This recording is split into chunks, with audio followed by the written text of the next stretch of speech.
Good afternoon. It is 3:11 on January 24th, 2017, and I shall call this school board briefing meeting to order.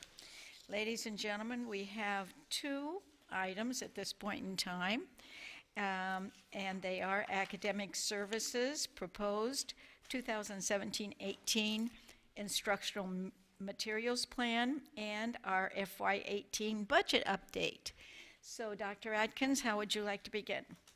Well, I will begin by turning it over to Melissa Robery and Brandy Macchia and their large team to take us through the proposed 2017-18 instructional materials plan. Good afternoon, board members, Dr. Adkins, Mr. Martin. Ms. Mackey and I are pleased to be here today with representatives of our K-12 Social Studies Adoption Committee to share their recommendations for 2017-18. We are very appreciative of the work completed by our Textbook Adoption Committee. Our four committees consisted of teachers, parents, community members, students, and members of our Curriculum Advisory Committee.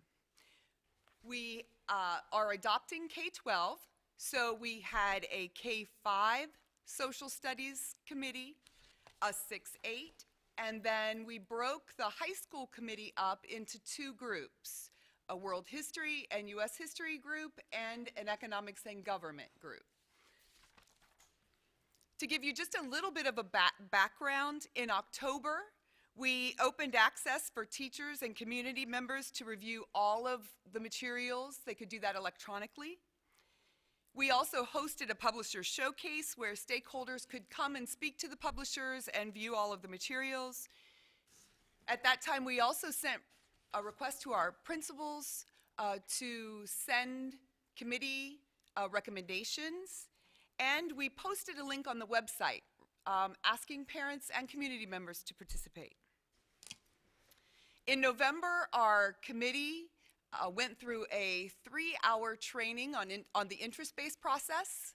That's the process that we use to select, to make our recommendation. As a part of the process, they observed publisher presentations, and then they had an entire process of deliberation and conversation and review using rubrics and a lot of resources to be able to come to their final recommendation, and I'll let them tell you a little bit about how that worked. It is now my pleasure to introduce Leah Hall and April Ketron, and they are going to speak to you about the elementary recommendation. Hi, good afternoon. My name is Leah Hall. I'm a kindergarten teacher at Gulf Elementary School, and I'm here on behalf of our committee as an elementary rep. McGraw-Hill was our first choice when we concluded the adoption meetings. Our teachers all felt that it was wonderfully aligned across the curriculum. It has a very strong ELA integration. And speaking from a primary point of view, we all integrate our social studies instruction through our literacy block. This series makes that very easy for teachers to do. And it also has wonderful opportunities for differentiation with our students, which is very important. My name is April Ketron, and I'm a teacher leader at Lehigh Elementary. I also represented the K-5 Social Studies Textbook Adoption Committee, and we looked at the rigor of McGraw-Hill and all the other presenters that came to speak with us. And we felt that the best decision K-5 was McGraw-Hill because of the rigor, because of the technology it offered as we're going to Chromebooks at the elementary level, the use and the ease of use for teachers in the classroom, because it is a series that we're going to be consistently using because the teachers have used that in previous years. We also liked the way that the rigor of the questioning gave higher order questioning so that we can reach for those 2020 goals that we have. And as an intermediate instructor and a primary instructor, it had the best flow going from kindergarten to 5th grade. And now we would like to turn it over to the middle school. Thank you.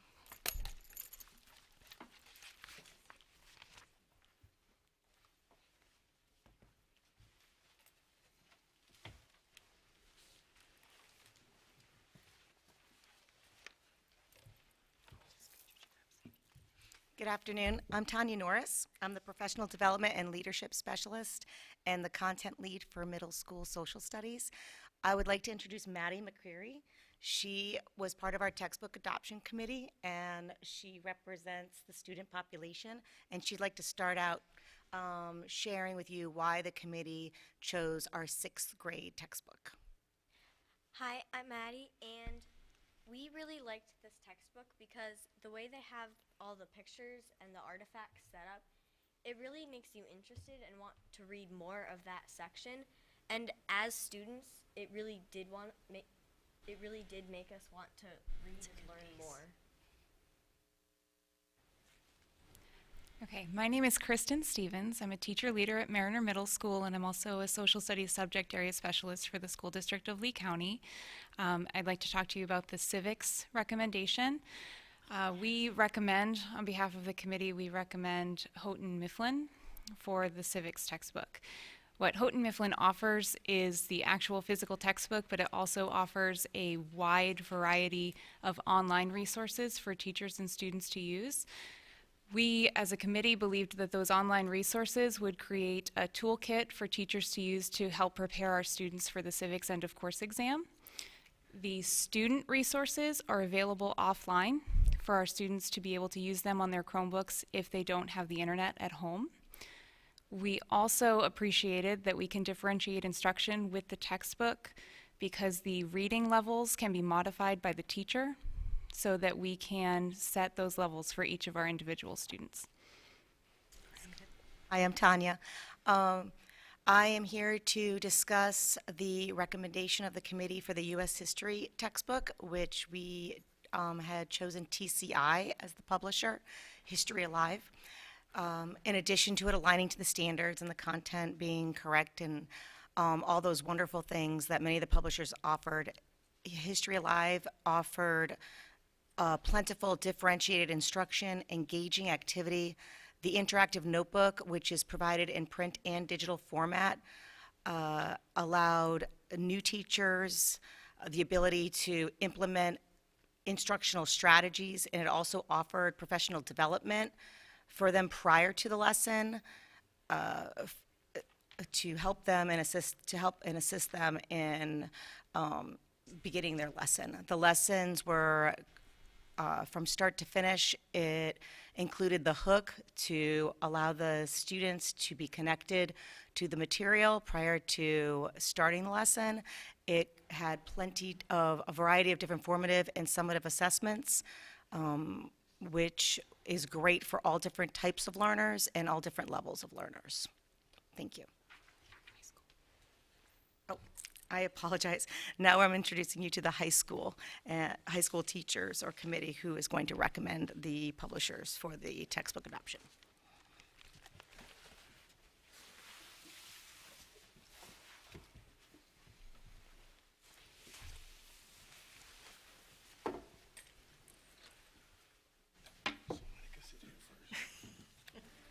Good afternoon. My name is Michael Auer. I'm a teacher leader over at Island Coast High School and also a secondary social studies specialist for Lee County. The textbook that we chose unanimously from our group for U.S. history and world history was the Harcourt Mifflin textbook. One of the things we really liked about it was, as a teacher, it had great standards tracking. It gave every teacher very easy to read graphs and charts. We love the embedded media.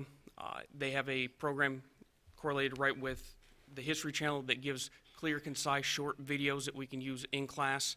And one of the other components of that was Channel 1 News, where it was a current events news that we can bring directly into class, and it also has standard-based activities for every teacher, and it changes every single day.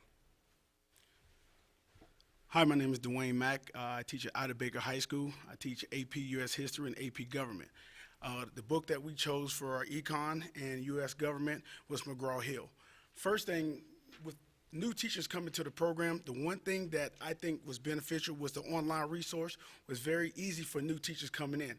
At my school, I'm a mentor for a lot of the new teachers that come in, so I can provide different resources for those new teachers so they can be successful in the classroom and also to be successful for the kids. Next thing, I look at the case studies. They like to link a lot of real life situation, things that take place in the curriculum to real life. When you look at it from an economic standpoint, when you look at budgeting, portfolio, those type of things, that I think that's essential for kids once they get out of high school to be very successful in life. The next thing, again, she talked about it, was readjustable reading level.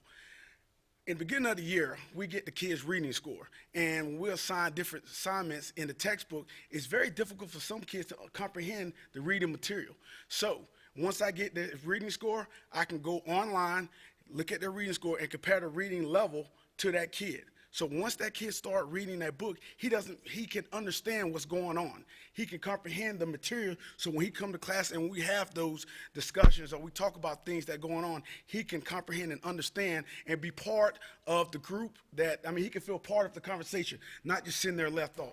And the last thing, again, that I love was, again, we talk about the assessment, the multiple assessments. Again, we're going from the days of when you just recalling information, multiple choice. Now, kids want to be able to do DBQs, want to be write long essays, short essays. And I think that's important because our whole job is to make sure that they're successful to go to college. And again, I just think that, I know getting the goosebumps, but I love this book. It was a great Preach book. it. And from the committee standpoint, when we looked at it, it was a book that, I brought it back to class and I was excited to show the kids, like, hey, this may be a possibility. And it's just a great book. Sir, what is your name? Dwayne Mack. Dwayne Mack. Yes, ma'am.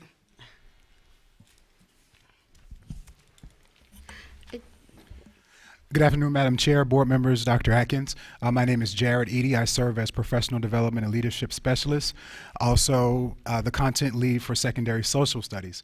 I'm joined by 3 young ladies who served as members of our committee. Ms. Robery mentioned early in the presentation that we led through an interest-based process. And in addition to having stakeholders from the community as well as curriculum staff development and our district teachers, we also had these students participate with us in our focus group to ensure that our interest base included our students. So I'll turn the floor over to the ladies to introduce themselves and share their perspectives about the process and the final product. Good afternoon. My name is Jenny Fleursdahl, and I'm a senior at Ida Baker. And for U.S. history and world history, we chose HMH. And I would like to talk to you about the process. And as students, our main concerns had to do with the embedded questions that were in the book, the content and its organizations. And we found that most of our questions that we had about the books were answered thoroughly by the presenters. And we also found that the content that were in the book were not easy, but they were also not challenging that a student couldn't answer them. They were just at a certain level that a student should be at. And one of my main concern as an immigrant student was that I found that the online resources could be translated for a student who could not speak English, and that was one of the things that I loved about it. And the ELL standards were met, and they could be put up higher or lower for students to be adjustable with. So yeah. Hello, my name is Kiara Sosa, and I'm a senior at Ida Baker High School.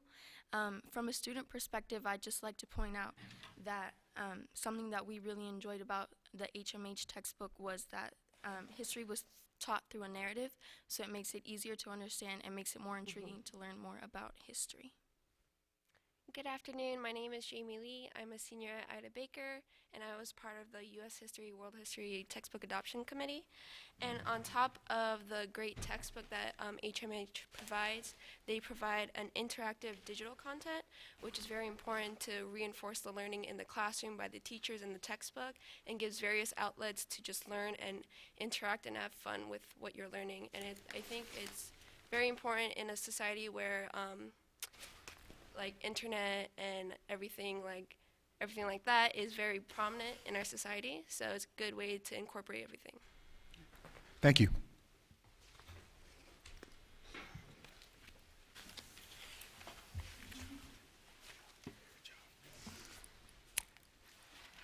So last but not least, they give me the fun part. I'm Brandy Macchia, Director for Curriculum and Staff Development Elementary. What you see in front of you, these are the pricing model options per student. When these were presented to the committee members, they did not have dollar signs next to them. So they had no idea what the cost was. They were to make a recommendation based on what they believed would be the best option for their students. So what you can see that elementary recommended print consumable and digital. And so what that means is, you heard mentioned in the kindergarten, first and second grade, those are workbook style, although they look very different than the old classic workbooks when I went to school. But those are replaced every year. So that dollar amount includes our 5-year adoption with the replacement every year. Our only additional cost then is as we get new students, and we have to increase that. The second option they could consider was the print non-consumable, but they felt like for the primary grade students, it was very important that they have that option, that they could cut apart, that they could sequence the order of events, and they could cut their books up. Or they did have the just digital option, which was not practical for elementary. There is no plan ever to go fully Chromebook one-to-one K-5, but to still have that option for students to have that digital piece. Then you do see where middle school and high school both landed on a print class set with digital. We did discuss this last night with curriculum advisory, and a question was raised as to why we went with class set instead of print and digital.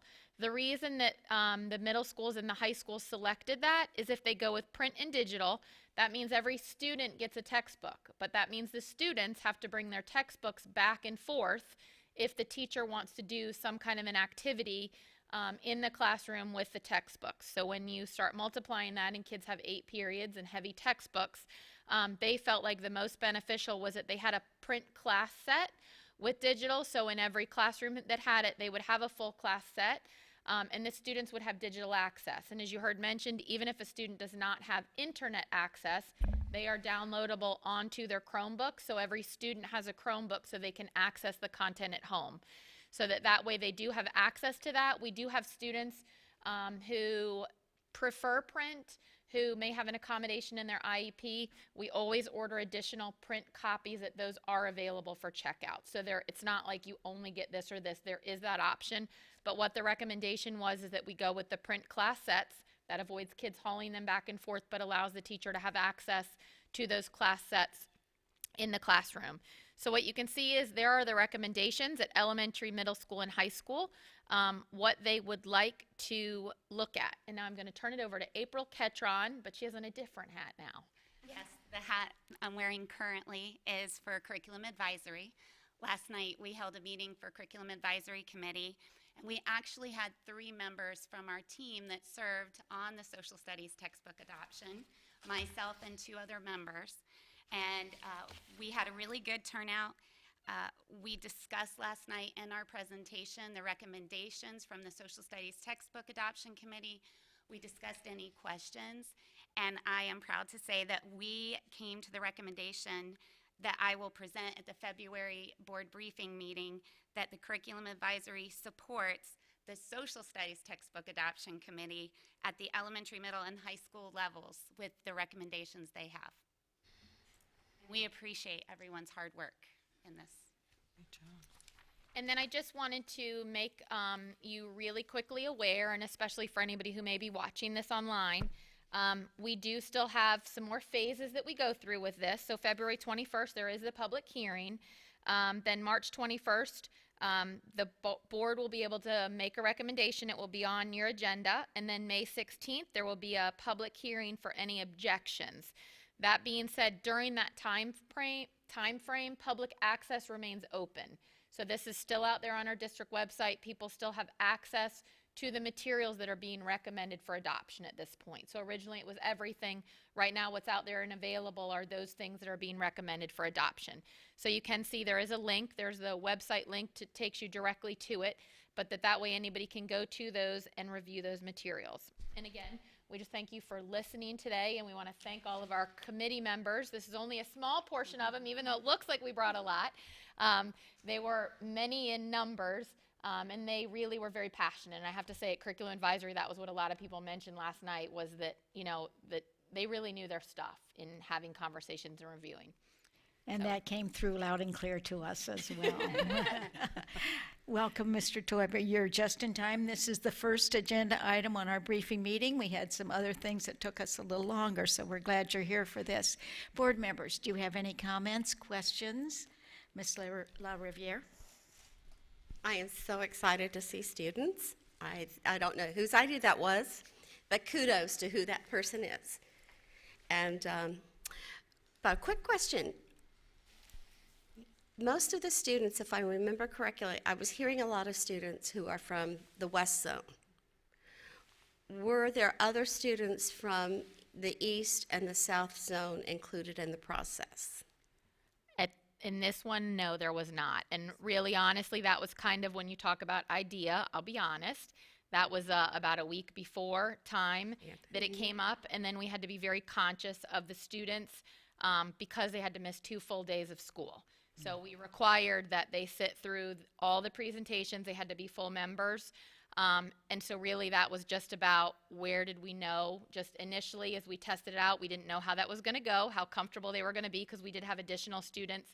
But no, the ones that we also had some students from North High who were also included on it. But that would be the plan, long range. This was kind of our first start, but that's what we've talked about in the future, that we need to match our socioeconomic schools and our zones, that we need to be aware of that for future textbook adoptions, which we'll have next year. We'll be back. They'll be back. So good. Yes, because as the students were talking about their comfort zone, many of our students in the West Zone have a different comfort zone than some of our students in the South and the East Zone do. And so that's just something for us to bear in mind. But the advantage of most everything that I saw is there are differentiated reading levels. There's accessibility to the other language. So the tools are there to assist the teachers with the differentiation. So I appreciate that. And I appreciate everyone's hard work and enthusiasm. It's wonderful. Thank you. Ms. Patrica? You mentioned that the materials were initially available in October. When did you get together for your day-long sessions? December. So the public had access to those for at least 2 months before Yes, that's you got, correct. and you all had access to them Yes. for at least 2 months. Okay. So I've sat on 2 textbook adoption committees, and Mr. Mack's attitude is the norm, I would have to say, for our teachers who sit on these committees. They are so dedicated to finding the best materials for their students, and sitting on textbook adoption committees was actually one of the reasons why I wanted to be a part of this organization, because it's not just the teachers, it's everybody's volunteering their time to be there, and the primary focus is the students and what's best for the students. And really, you go through those textbooks and you look at the standards and you make sure the alignment is there, and you make sure the materials are there to make it a good product for the students, and then you look to see if it's a good product for the teachers. And I'm very appreciative of the work that you've put into this, so thank you. We appreciate your willingness to participate on the committees in previous years. One of the things I wanted to share is that we did have teacher representatives from every zone. And one of the things that our teachers did is, as they had opportunities to use and view, they also shared with their students. So while we had a smaller group of students participate, they really did have opportunities to share the information with their students and get feedback from them that then they brought to the committee and shared. And so there was a lot of conversation about varied reading levels and ethnicities and the needs of some of the populations of our students. So I can say that the committee did take that into consideration. Thank you. Ms. Fisher? Yes, and I just want to say, of course, I'm excited that the students participated either directly or indirectly, and I know that although they missed school, it was a great learning opportunity for them. And I want to thank everyone for their hard work and for putting all of that time and energy into it. I was also impressed with the flexibility, the different reading levels, the rigor, and all of those things that were mentioned unanimously by everybody. And Coach Mack, I know why the kids love you. Go Bulldogs. Thank you. Mr. Teuber. Thank you, Madam Chair. First off, I thank you, everybody. I had work that I had to finish up before I could get here, and I'm sorry I missed the other stuff, and I'll check it on the tapes. And I want to thank Ms. Macchia for being delicate. It was I that asked the question that was kind of ignorant as far as the different platforms. But again, as a layman and as a parent and as a taxpayer, you want to know the differences as far as why, one versus the other. And it was well articulated by Ms. Robery and Ms. Macchia, but also the entire curriculum advisory group. They are such a skilled and qualified group, and citizens, public citizens and teachers. It was amazing on the edification that I got, but also the dialogue, the very emotional and enthusiastic dialogue, to hammer out those issues. And you could tell there, 3 of our members were actually on the selection committee, that were on the curriculum selection committee, and they came back and were just exuding the amount of how impressed they were by the people that were on, the people that did the work, that was part of that team, the professionalism, the expertise, all the input that was shared at all levels from every aspect of the input group. It really was a process, and that's what April kept saying. It's a process, and everybody that, if you can participate in it, you will really see that it is truly a thorough, vetted process. And so the recommendation, came forward from the committee, was adopted unanimously by the Curriculum Advisory Committee, because not only do they, believe in the work that was done, but you could just see the thoroughness. And I have to add, as Ms. LaRiviere said, they took into every little aspect at such a magnitude that only teachers get. People that don't know the level of sophistication that goes into education today, normal people, that us, it doesn't matter that you have an engineering degree, whatever, the professionalism and expertise that the teachers, the level that they teach at now is way beyond the normal comprehension. You really have to see or listen to what they speak about when they talk about differentiation, and they talk about, they were analyzing the market draw, what would actually attract these kids to read more, to be able to go back to reference data in the back, and how to compare data and use the rationalization and normalization, and things that were just, my jaw was just dropping on the table, that these teachers are thinking about this continuously on how to make learning effective. And they do it with such natural ease and flow that the normal people just don't get it. So, I was way out of my realm and expertise in this committee. I'm honored to be sitting on it to watch it and give a layman and a father's perspective, but we're in really good hands with the people that did this work, and I just want to applaud you. And thank you for representing us. Ms. Morgan? Well, I agree with what everybody has said. In fact, excuse me, one comment, one question. The comment is, I think it would be great if we put YouTube video up of this presentation as a frequently asked question. How does Lee County choose its textbooks? Because I think the representation that was made today is a great response to that, and a great introduction to people who want to know what we do and how we do it. The question I have is, and it's not really relevant to textbook selection, and I may be out of line, and you can stop me, Dr. Atkins, if I am, but I'm curious about how, given our current state of affairs, how textbooks talk to what is real information and what is, how do students learn what is real and accurate in these representations of history? Okay. To be honest, always question. Sorry.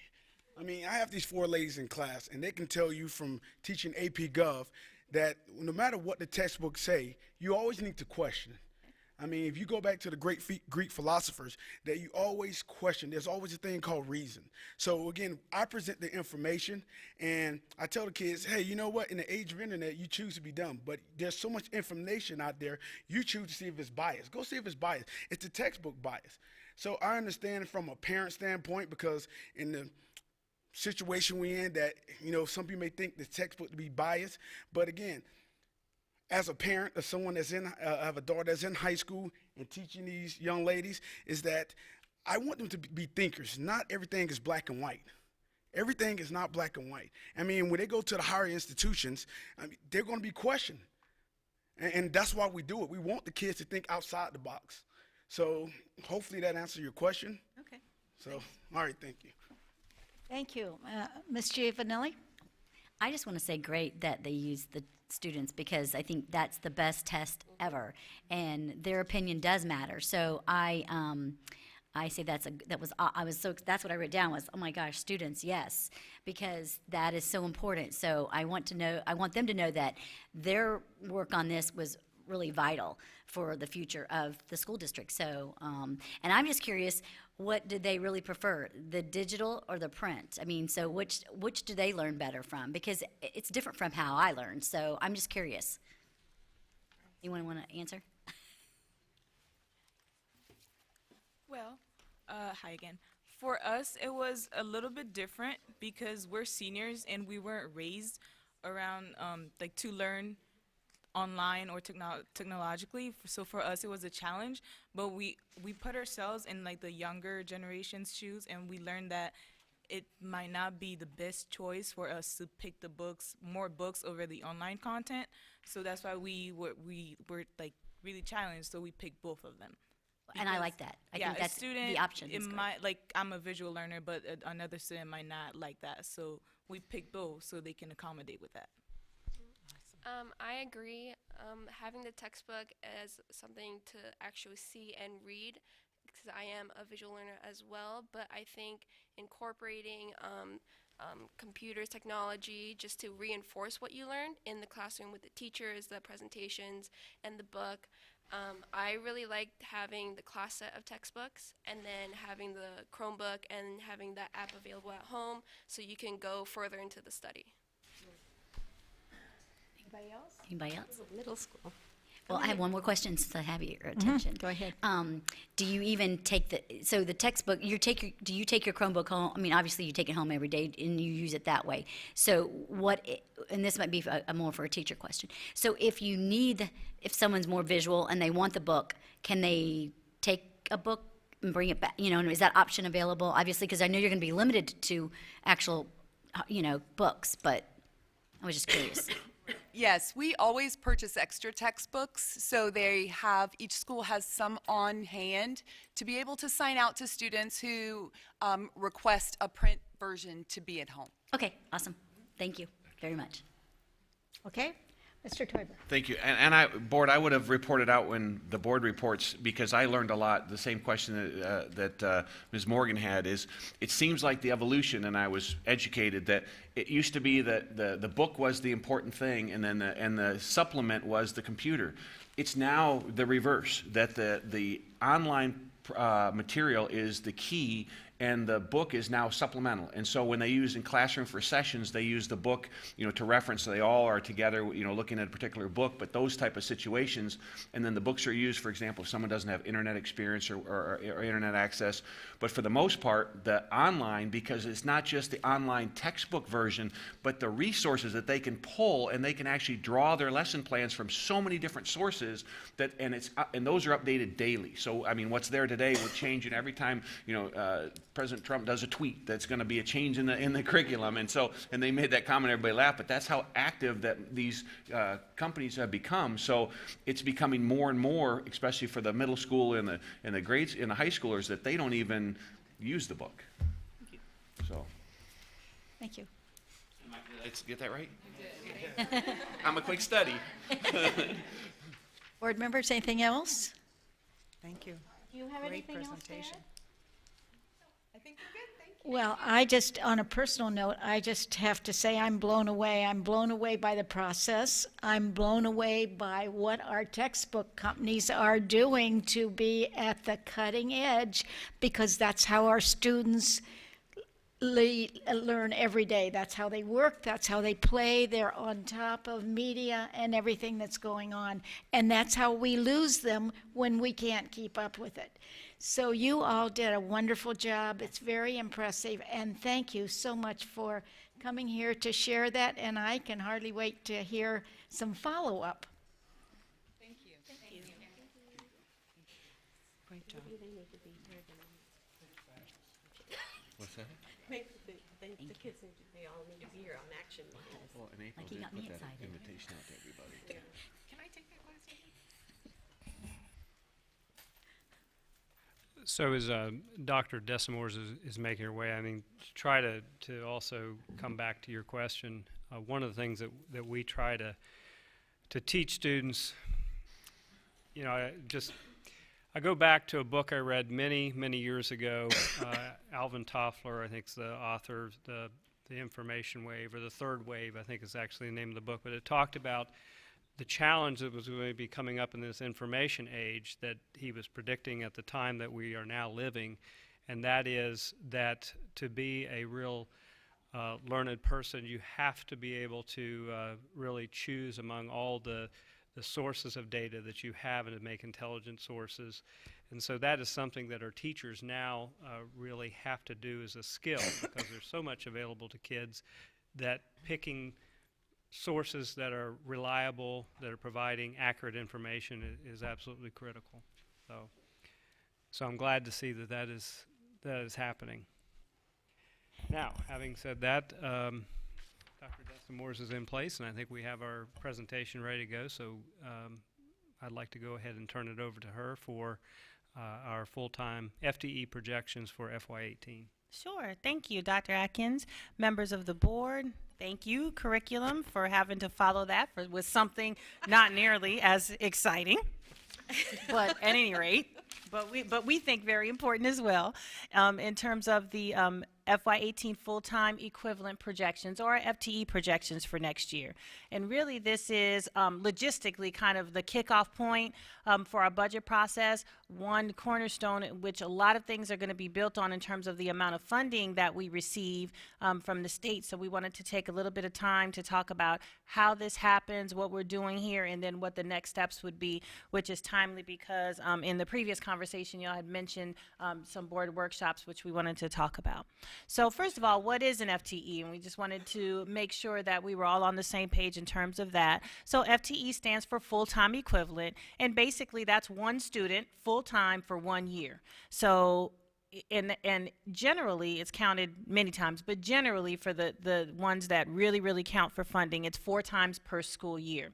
So we must report into the state 4 times a year how many kids we actually have here and what types of kids they are, whether they're in a specific ESE program, ESOL, vocational, what grades they're in, and based on that information, they will take that amount of FTE, and then the funding we received for, in a large part, is based on the amount of FTE we have in our district.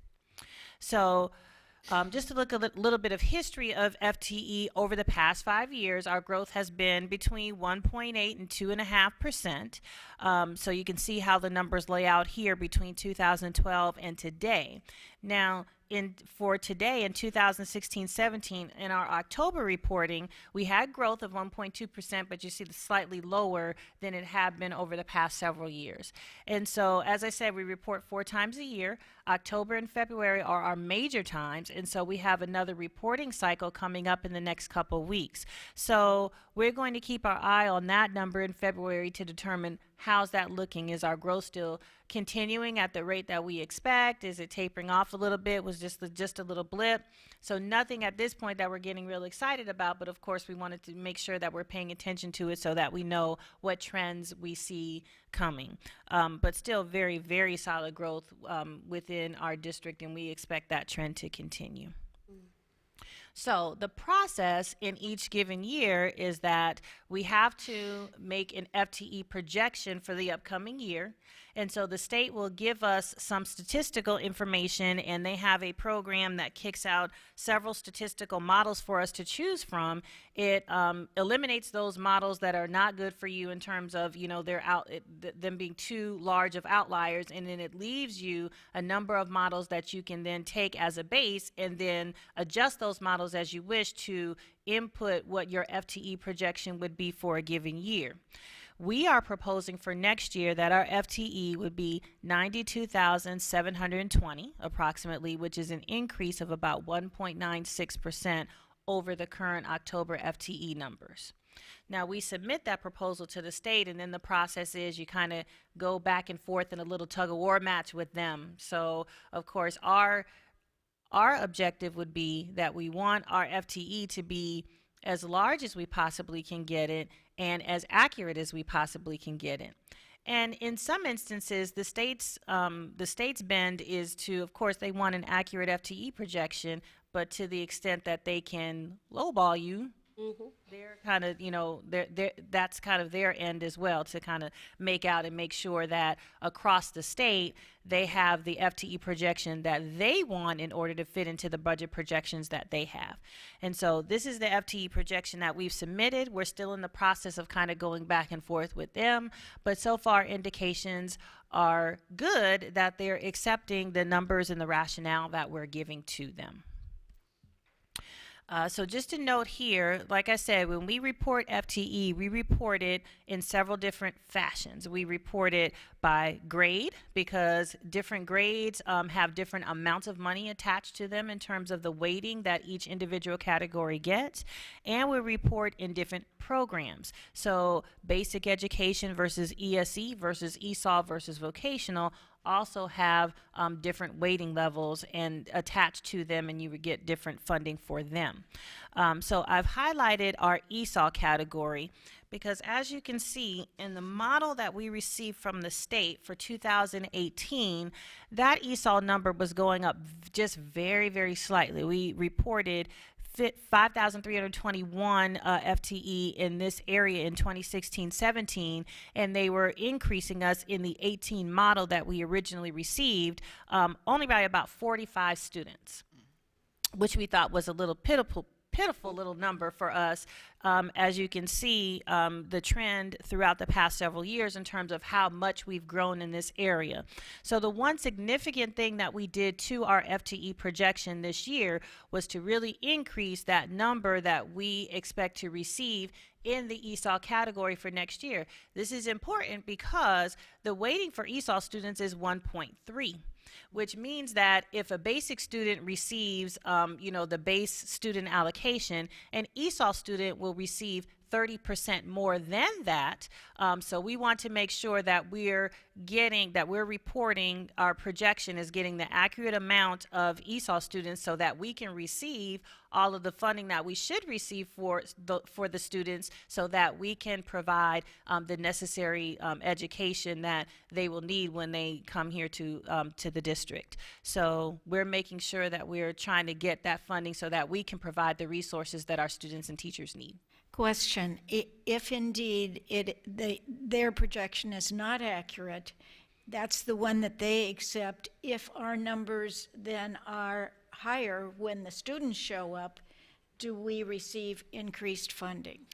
Well, yes and no. So there are certain parts of the FEFP calculation that once they give it to you in the beginning, it's never recalculated. Right? So there's certain things such as ESE guarantee that never get recalculated again. So whether we're over or under, we're not going to get any additional funding. In the base student allocation area, which is where we would receive some additional funding, say for ESOL or for ESE students, yes, if our FTE projection comes in higher, then they're going to recalculate that and give it to us. But as you know, in the past several years, we've seen prorations in every single year. So they will recalculate it, but then if the state's budget isn't sufficient to be able to sustain the recalculation of the FEFP, that's where we see a proration. And so that's the long answer. My short answer really would be not really, because they're going to give it on one hand and then they'll take it away on the other with the proration. Right. So this tug of war is a critical process for us. Yes, it's important. And what clout do we have in trying to convince them differently than what we have, than what they have? Well, so the people that we first work with back and forth with the state, what we try to do is provide them with help from planning growth of student capacity, student assignment, all the areas that provide all the information related to growth and patterns and all of that. We try to basically inundate them with all the data we can when they want to argue certain points with us. And so, in fact, they did come back and argue the ESOL point, and then, so the total projection that we have really is pretty much on point with the model that was provided. It's where and how those students spread out is where we're differing. And so we did provide them with some additional data that really backed up why we were moving the students the way we were moving them. And so far, they seem to be very receptive to the information that we have provided. Any other questions right now, board members? Okay. No, thank you. Please proceed. Okay. Thank you. And so, just, Wait, oh, I'm you sorry, want- go ahead. One more question. I Ms. had to Howard. look. I wrote one down. How has our track record been with our projections in past years? Have we pretty much been on target with our projections? Yes, that's a good question. Thank you for asking it. So we've actually been more on track with our FTE projections than the state has with their models. Just one thing that really helped me the most was going to the finance training. So I highly encourage anyone who has not attended that, if you can go, it is a big, big eye-opener. But the biggest thing that I learned was that every time I run into my chief financial officer, I need to give her a hug. Yeah. because it is probably one of the most, talk about critical thinking and problem solving. And we just thank you and your staff for all that you do. Oh, well, thank you. Appreciate that. We should all give her a hug. Yes. Ms. Giovanelli. And I just want to add a little piece to that, since I'm on the finance advice, so maybe somehow we can bring them to the table at that workshop, maybe, I don't know, or somebody, at least open it up to them and let them know. And so we have that involvement and getting everybody on the same page, because I know I need to get on that finance page, so. Great, thank you. Anybody else? Okay, well, we will be watching and hoping that it all comes out as we project. We love it when a plan comes together. So Thanks for all of your work and for your staff. Thank you. Well, Dr. Atkins, does that conclude our agenda items? Yes, it does. We will now move to public comment. Mr. Martin, would you address the item of public comment? School board policy provides the opportunity at this point in the meeting to address the board concerning any matter on the briefing meeting agenda. The subject of comment is limited to the items on the agenda. The time allowed per speaker is 3 minutes. Is there anybody on the right-hand side, your left-hand side, that would like to speak? On the left side? Then we will move next to board members' comments. And Ms. Morgan, I will start with you, if that's okay. I'm going to report on the various meetings I attended. Construction Advisory. Our most recent meeting, we did a walkthrough of the revised committee's site selection matrices that will be used to evaluate the suitability of the 2 sites for MMM, Alva and Gateway. The criteria are grouped into 3 categories: social and land use factors, construction cost factors, maintenance and operating cost factors. Like previous meetings, members of the public were present to represent or to advocate for Alva site and the Gateway site. And they were told that Mark Mora is putting together the project plan for community involvement and that there will be extensive community involvement. The committee is on track to begin the process for high school MMM at the February meeting. It plans to complete the site selection process by April so it can make its recommendation to the superintendent in May. There will be a site visit, and the public will be given the date and time of visit so they may attend as well. At the EDAC meeting, Susan Caputo, principal, and Melissa Robinson presented a summary of improvement strategies used by Bonita Elementary that were critical to their jump in student achievement. Limited number of goals that do not change, school community commitment to the plans, collaboration of all staff members, and action plan execution. Committee members were very impressed and wanted to know if Mrs. Caputo's model would be used district-wide, at which point we had a conversation about the fact that there are differences in school demographics and culture, and that student success and school achievement is really a function of the intersection of a number of things at the school level. And we did mention that Ms. Caputo is an elementary principal leader, so other schools have the opportunity to experience what she is doing and for her to have an opportunity to interact with them about what they are doing. Richard Itzen and Lori Brooks presented the graduation rate data for 2016. Members were very impressed by the gains, but they also asked for greater disaggregation of the data demographically, and that will come back at the next meeting. Committee meeting dates were changed to accommodate the board vice chair and Ms. Patrica, so she will now be able to attend. And I reported on my meeting with the NAACP representatives and expressed their interest in pursuing redistricting. Attorneys from the Southern Leadership Conference Committee will be present for NAACP's presentation. Dr. Atkins, I think, has mentioned to each of you since that meeting that the administration is working with a group to schedule a board presentation. I wanted to let you know that the 2017 Thomas A. Edison Regional Science, this is the 60th year, and Inventors Fair 30th year, will be held Saturday, February 4th at Alico Arena from 10 to 2. So if you have a chance to stop by even for a little while just to see what the kids are doing, I think as we get into more hands-on learning, more what is that word? Project-based learning. It would be great to see what these kids are doing in the science and inventors sections. Just worthy of note, when we talk about partnerships, I learned at the Head Start Policy Council that the J. Colon English Head Start program received $5,000 from the North Fort Myers Rotary. That's a big deal. And I think we need to be acknowledging the support that we get from the community for programs. So kudos to them.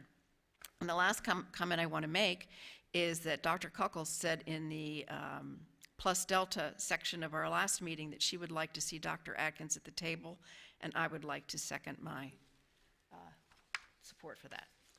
Those are my comments. Thank you. Thank you, Ms. LaRiviere. Let's see. And I was not the only board member in attendance, but I'll just give my snippet, and Ms. Giovanelli can give hers with the Tommy Jardis Memorial that took place at Cypress Lake Center for the Performing Arts. It was a pleasure to be there to meet Tommy's mom and to see the collaboration of what the entire arts department did to create a ceremony that was extremely moving, respectful. I was just in awe, and the dance group, that was because my daughter was a dancer, that part was my favorite. I was amazed to watch them dance with a band live and a soloist, and everything stay on target. Was absolutely impressive. And appreciated all those who are who have served in the Marines, because once you're a Marine, you are always a Marine. And for those who came and shared and were a supportive family. District Advisory Council met last week, and they have a request and are probably going to be sending something to you, Dr. Martin, regarding some training on how to correctly make a motion. I felt very uncomfortable because they were wanting to make a motion for a recommendation, and they were asking me to help them word it.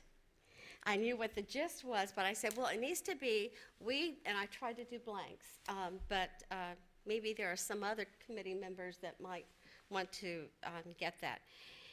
And also just on how we do evaluation of consensus, because there will be something moving forward, and because it's a large group, we want to make sure that they have an understanding of that process. They also appreciated Dr. Desamore's presentation on finance.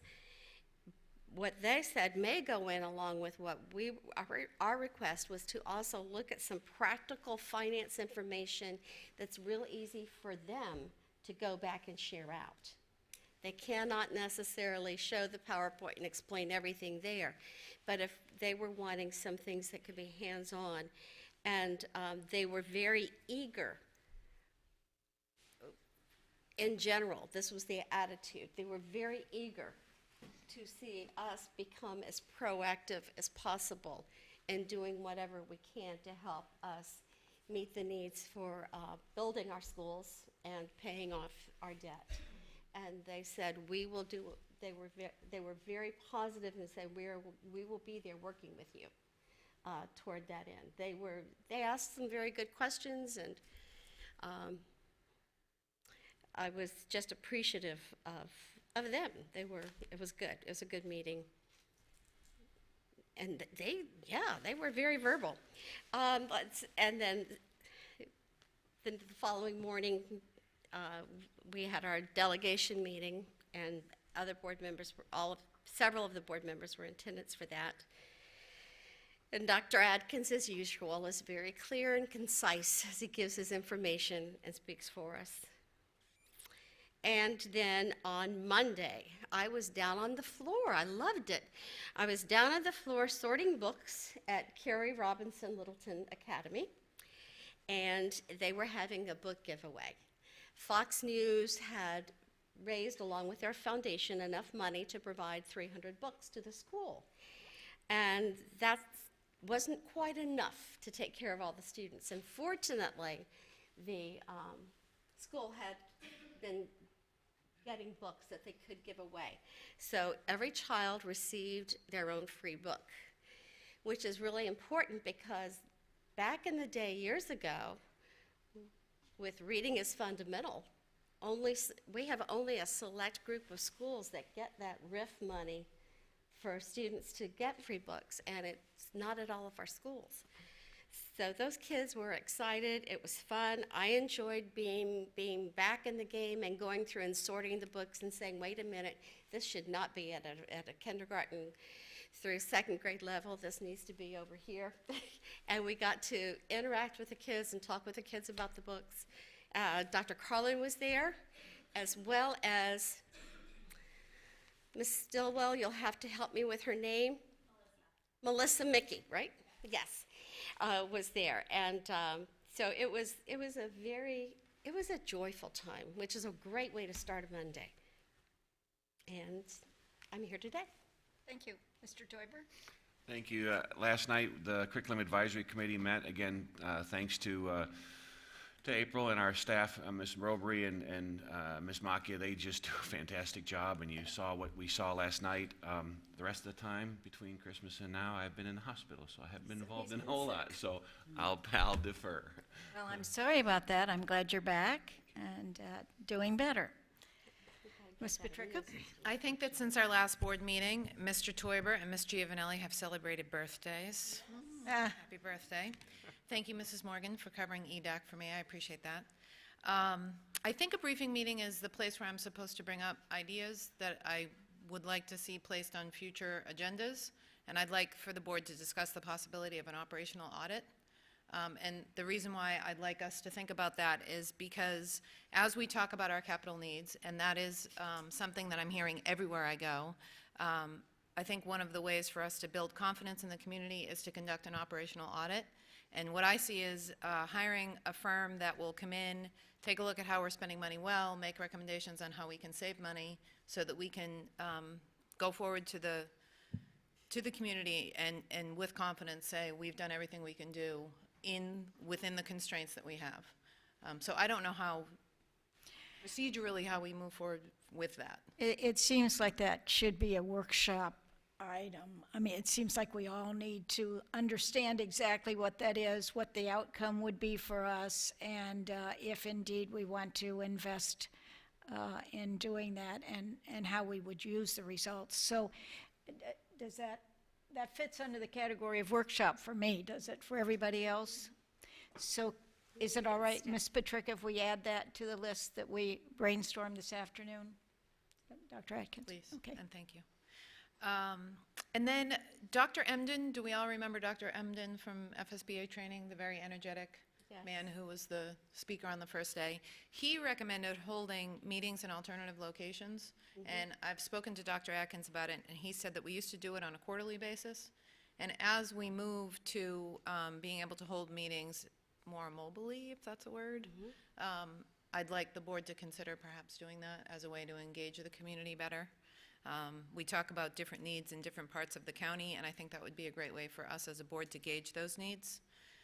So I don't know if we bring that up put that on an agenda, future agenda, or I don't know how we go about discussing that. Well, one of the things that I will do is, as I mentioned earlier, I do have Lauren looking at what that implementation of that would look like.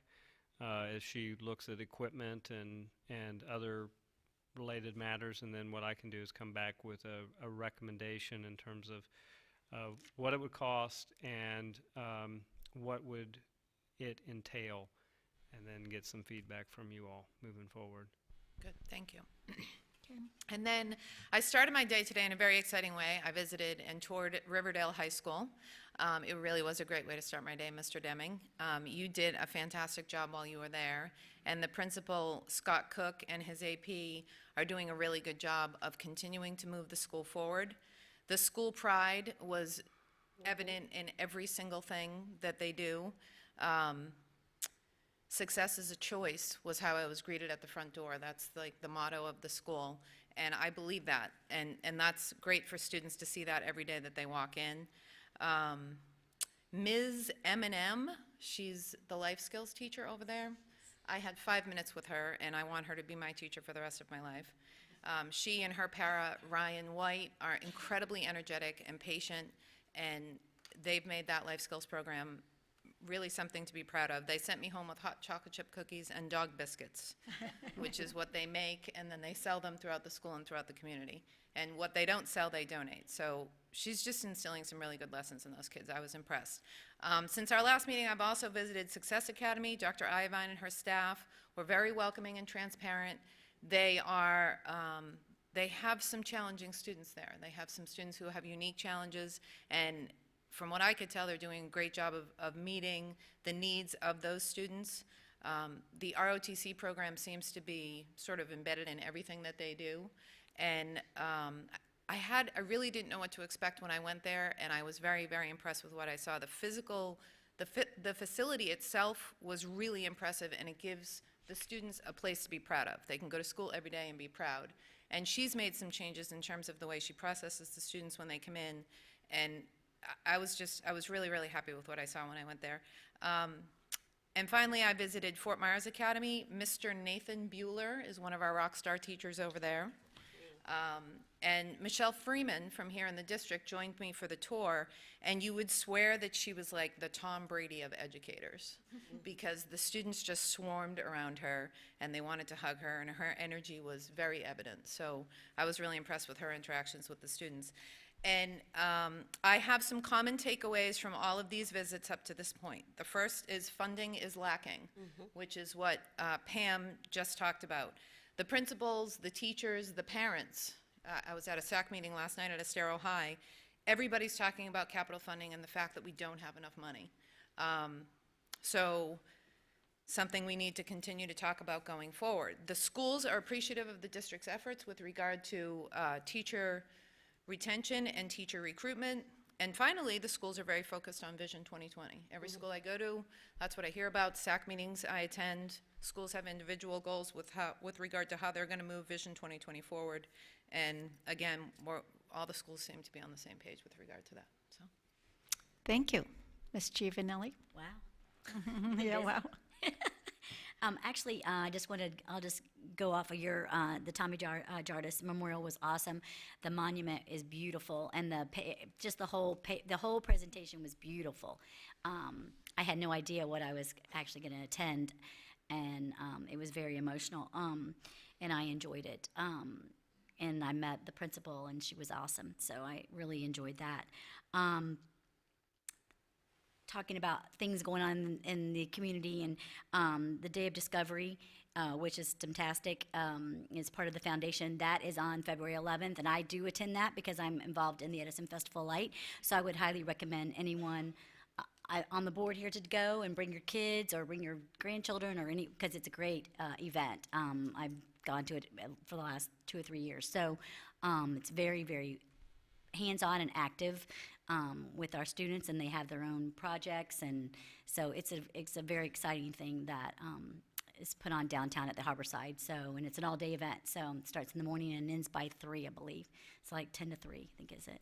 So I would encourage anyone and everyone to go to that. And that's all I really have. I'm just excited to be here. See you at 6. Thank you. Ms. Fisher? Thank you very much. I'm going to first ask for something. On January On January 30th, Continuous Systemic Improvement meets, and that is my committee. And I have a conflict, and I was wondering if there would be someone who would be willing to cover that night. What night of the week is that? It's a Monday at 6 p.m. January 30th? Yes, next Monday. I can take it. Thank you. 6 Thank you o'clock here very- at the district? Yes. Thank you. And I'll give you my report and information that you need. Thank you very much. Okay, so I had an opportunity to visit Colonial Elementary and judge an inventors fair there.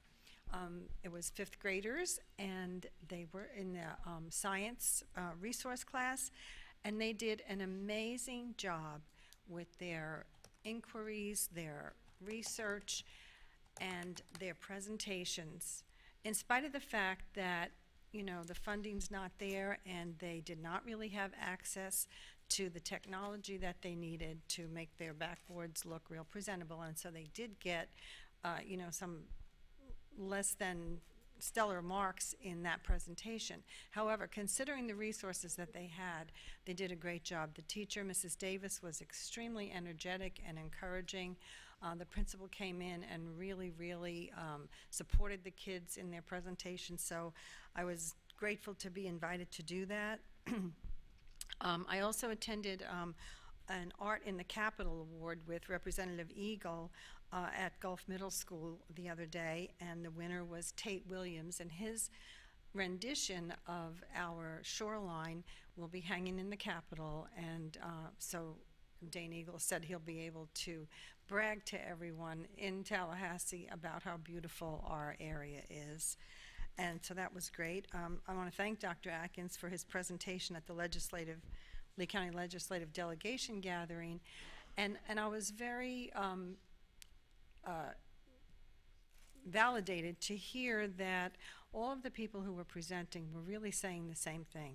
You know, we need more support, we need more money from the state. So we're not alone in this, it's a community-wide issue.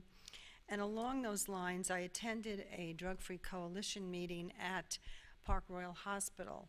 And as a mental health advocate and former counselor, I was very happy to see how much collaboration is happening in our mental health community now to try to meet the needs of our people who are suffering from mental illness as well as substance abuse issues. And so I really want to support that work. Next week, February 7th, 8th, and 9th is Drug House Odyssey at the Civic Center. Our fifth graders will be attending that presentation, and it really is dramatic and impactful, and we have been doing this now for almost 25 years.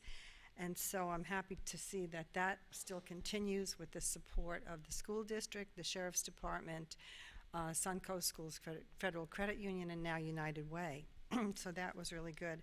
Our Strides for Education at FSW 5K will be on Saturday, February 4th at 7 a.m., so be there bright and early. Goes right along with our district wellness efforts, which I won't talk any more about today. I have made made it a goal for myself to respond to Susan and Linda when they send us invitations that come from district departments and other community agencies, so that they can respond back to the people who are inviting us, and they can put things on our calendars so that we know that everything's covered. So I'm inviting my colleagues to do the same, to be sure that when they ask us, can we go, that we respond as quickly as possible. And then we had our student advisory committee meeting, and Mrs. Giovanelli was there, and I was there, and many of our students. We had presentations by Lauren Stillwell in communications regarding our website, and also had Mr. Trey Davis and Dwayne Alton talk about Chromebooks and the technology, and I won't pretend that I understood all of the questions that the kids asked, but I know that they were very adequately answered. And I think, maybe Mr. Davis, you can nod your head, but I think you got some good ideas from the kids too. They really are progressive in their thinking when it comes to our technology. And speaking of the Student Advisory Committee, I had sent you guys a memo on, actually yesterday, regarding our Student Advisory Committee. We had agreed that we would, as a board, attend the meetings and hear what the kids have to say. So I want to just reaffirm that we have the board involvement and support for this committee, and that you know, we will, at least as many as possible of us, attend those meetings. The other thing is that we did have some conversation about whether or not the Student Advisory Committee would be possibly be our 7th advisory board. And I don't know how much thought you've given that, but I would ask Mr. Martin to talk a little bit about you know, what that would involve, because it would be a change in policy. And keeping in mind that probably like DAC, we might need to have a little bit more flexibility with the students as far as appointments and you know, membership terms and things like that, because that's a changing thing really annually for most of those kids. Ms. Yes, Fisher, that- since that will involve a change in policy, is that something we should brief or workshop so that we all have, and in reference to the time that's left, so that we all have some time to give input into that? Right, yes, and I think that's a great idea, and I just wanted to ask Mr. Martin just to briefly talk about what that would involve. And then, you know, you can think about it some more. And so you know, because I think that we get such good information from the students and some wonderful ideas, and they need to be validated, and it looked like that might be a perfect 7th committee, so that we would each have one to represent, but we do need to workshop that. Yeah, Yes, I do have some thoughts on it, but, Okay, but thank you. probably this isn't the right Right. Okay. time and place. Mr. Martin, would you rather defer to? Whatever the board wishes, I'd be happy to discuss it briefly if you desire. Can't we just add it to this Friday? It's workshop? Well, that really is not a workshop at this point, it's just a training, it's not being Okay. noticed as a public meeting. Oh, I got you. Right. Let's put it on a future agenda for, and probably we could brief it as well. I mean, there's a fine line between workshopping and briefing, but I would like an opportunity for all of us to give some input into it, because I've had some feedback, and I'd like to share some things with it. Okay, so then yes, Mrs. I think before we have the conversation, it would be really helpful if we surveyed the students who participated over the last 3 years and asked these questions of them. We may not be able to contact some of the kids who have graduated, but I think we need to ask them before we start talking about whether or not we're going to change the program, or how we're going to change it, or what we're doing, or this or that, since it's being Right. done for their benefit. And the other comments that are on my memo, which I was not going to repeat, those ideas have come directly from the students. Okay. But that's a good idea, too, to do a survey. Thank you. Anything else? I think I'm fine then, thank you. And thank you, Mr. Martin. We'll do it another time. Thank you. And I have an invitation for you all. I am the representative to the County Fair Board, and the fair is coming up February 23rd to March 5th. And you will all receive a ticket, and all of our elementary students also receive a free entry to the fair. And most of our elementary schools and some of our middle and high schools also have booths there. So it's a great opportunity to see what they do when they're sharing the special things about their school, and to acknowledge them participating at the fair. So keep this brochure and mark your calendars, and try to make that something to visit between February 23rd and March 5th. And you'll notice that they have different agenda items every day, so you want to pick something that you have an interest in. Mr.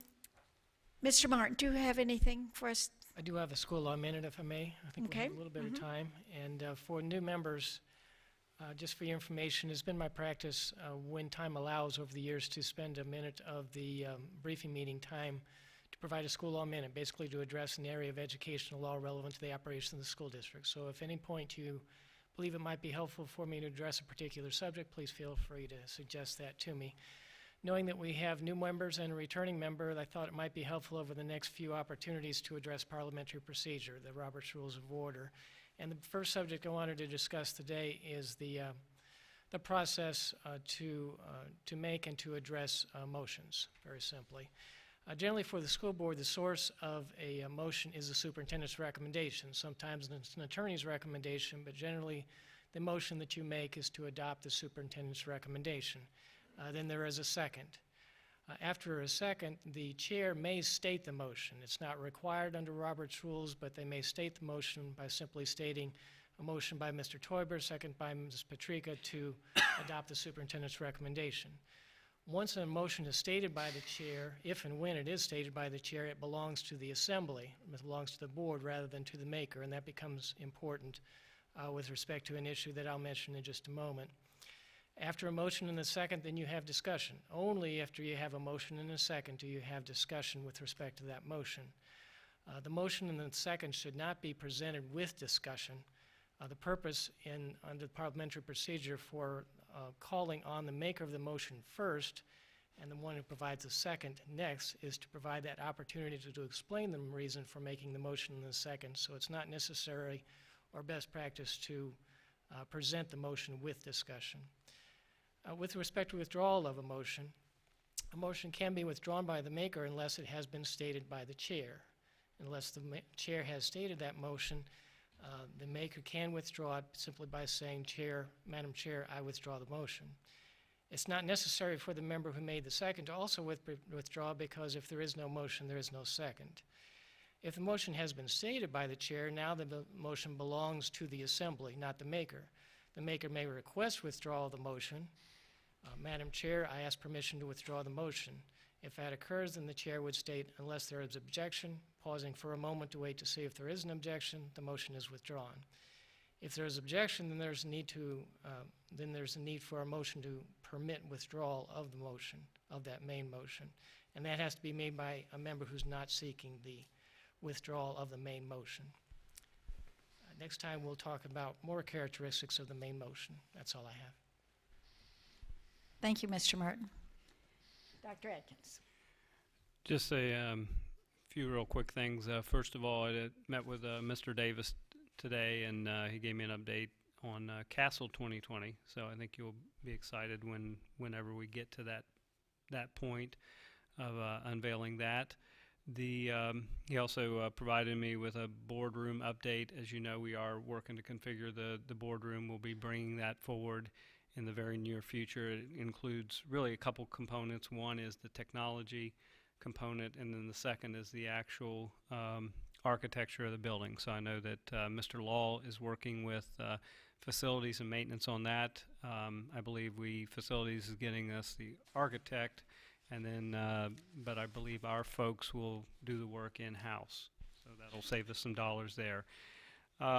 The next thing I just want to mention, the science fair was mentioned earlier. We are certainly encouraging increased participation in our science fair, particularly at the middle school level. It's one of the concerns that I had as we look at how do we assess students and how do we get students involved in really a multitude of different types of learning activities. And if you think about the science fair project, it really lends itself to not only just the scientific method and research and problem solving, but also presentation skills, both in media and then also oral presentations as well. So if you do get an opportunity to go out and visit the fair, I would highly recommend it, and encourage you also to stop by and talk to the students about their projects. I mean, that's just one of the, I think, a really fun thing to do, and something that I certainly will make time